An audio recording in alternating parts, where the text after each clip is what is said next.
The single biggest key to your success in the modern world that's being created is how open of a heart do you have? The reason why I say this is because as some part of the world moves more and more into the mind, into the material world, into technology, and into sort of separation from human connection, the greatest currency that we have available to us, and the thing that will be ultimately worth the most, is human connection, and is sort of authentic, intimate connection. And authentic, intimate connection comes from one place, and that is open-heartedness. And what open-heartedness actually means is your capacity to be loving in any given moment. Now, this isn't easy. It's quite difficult, in fact, to have an open heart in most scenarios, especially in the modern world where it's so easy to become hurt, and it's so easy to have our needs be unfulfilled and have our boundaries be crossed. But if you can overcome this, and if you can be like genuinely open and genuinely forgiving and just loving, that will be felt, and that energy will enable you to develop deeper connections, which will give you the networks that you need to success, and it will give you the opportunities that you need to succeed. So although sometimes it's counterintuitive because we think that sort of action will equal result, and then if we take more mental action, we'll get more material gain, and we'll be more fulfilled, and we'll be happier, and we'll be more successful. In reality, I think that, like if you look at the person who bet on the stock market crash in like 2008, they made a whole movie about it, right? And he could see basically before anyone else could see the illusion and what was happening in society. And when you sort of become aware of the truth, then you can understand what's actually happening beyond the illusions that are being presented. And I'm a big proponent of Buddhism, right? I studied a lot of Buddhism in the past. It just has really become a foundation to my philosophy. And one of the things the Buddha taught the most was that if you don't have a balanced mental state, then your mental state will eventually not work properly. It will not function properly. And so we need to balance out the things in our life. Basically, the term is called the middle path, right?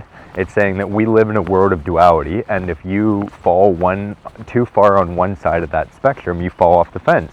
If you fall too far on the other, you fall off the fence. And so most of us, basically what the Buddha taught was that there's ways to balance yourself out, and depending on what the person needs, he would recommend a meditation technique that would balance out the incompetencies, or I forget the actual term, but yeah, basically the areas where you're lacking within your psyche, right? So to give you an example, there's somebody who's too attached to physical appearance, right? And so they really care about their body. It means the most to them. They spend all their time working out and, to an extreme degree. And that's amazing, but it also causes them to be less emotionally fulfilled than they could be, right? And you can't sustain that forever. Eventually your body's going to crash from all the strain that you're putting on it. Your looks will deteriorate, and that will cause you a lot of suffering because you looked so good and now you look so bad, and we all age, you can't avoid it, right? I personally used to be super ripped, not trying to brag, but just to say that it was one of the most unhappy places I've ever been in my life, because I would work all day fasting, then I would come home and work out, and I was starving myself. My body just could not handle it, and so then I would resort to eating junk food to emotionally regulate myself, and it was this very negative cycle. Anyway, all this to say, so if somebody's super attached to their physical appearance, the Buddha would recommend that they meditate on dead and decaying bodies to wake them up to the illusion hey, your physical body is not something that will stick with you forever. Yes, it's worth investing in, but maybe it's not worth investing in to that extreme degree, right? This isn't permanent too. It's just a vehicle that you're living in. It's not everything. And some people treat it as everything. So to relate this to society, basically society is at a point where it too is unbalanced. Collectively, we are so in our masculine and so in our minds, And people will tell you to go further into that to find the success that you're looking for. And I'm here to counter that and say, no, it's actually the opposite. Most of us are really good at concentrating, we're really good at working, we're really good at staying focused, and we can push ourselves to work endlessly for literally like 70 hours a week, some of us, right? It's not like we're good at this. This is the Western mind. We are good at processing, we're good at analyzing, we're good at thinking. This is how we've been raised. And yet, how is it that we're so good at this? Society is the most capable it's ever been. And yet depression and anxiety are the greatest that the world has ever seen, right? The levels of depression and anxiety are unworldly on this planet. How is that? Well, this is the sign of a illusion or a system that isn't quite working properly. So when, like that guy who invested in the stock market, he said that it was going to crash and he shorted it, is the term, before it happened, he came out unbelievably successful in the end. Same thing will happen if you invest in your heart. I'm telling you, because you will be much more capable of opening your heart and forgiving and being in a state of love when it comes down time. And that is what people are going to need, because that will be medicine for them. It will literally help them so much, and they will pay anything for it, because it will be the only thing that's real in a hall of mirrors. It will be the only thing that they can actually touch when everything else is just a reflection and an illusion.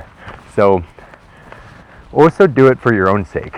So there's another concept that would say that, like, forgive not for the sake of forgiving the other person, forgive for the sake of freeing yourself from the pain of the hurt that you're experiencing. And this is incredibly true. Like, we suffer when we haven't forgiven. We are the ones who are experiencing a life without love because our heart is closed. And our lack of forgiveness and our lack of closed offness, our judgment of others, our resentment towards them, it hurts us. To give you an example, I've been dealing with some relationship stuff myself with friends and stuff like that, and you know, it's not always easy. I've been a little off the past couple weeks. Before I jumped on today, I did a meditation, and I was like just sort of praying for guidance and praying for advice, and I didn't know where I was going or what I was doing. And the whole meditation, I was guided to forgive this one specific person, and it had nothing to do with them, but it had more to do with me. And since then, I've been open and loving, and I feel like myself again. And it basically just showed me that, like, your willingness to forgive is your own capacity to enjoy your life more fully and to feel the state of love that we're all after. So forgive and open your heart for you, so that you can feel love, so that you can feel joy, so that you can get the opportunities and the connections that you want, and you can open up to be in divine flow once again. And that's where divine flow happens from, is openness and connection. And everything that you want in your life is waiting on the other side of you opening up once again. So thank you so much for listening. If you're interested in coaching, you can find it in the link below. And the number one tip to forgive and to open your heart is just to connect with it.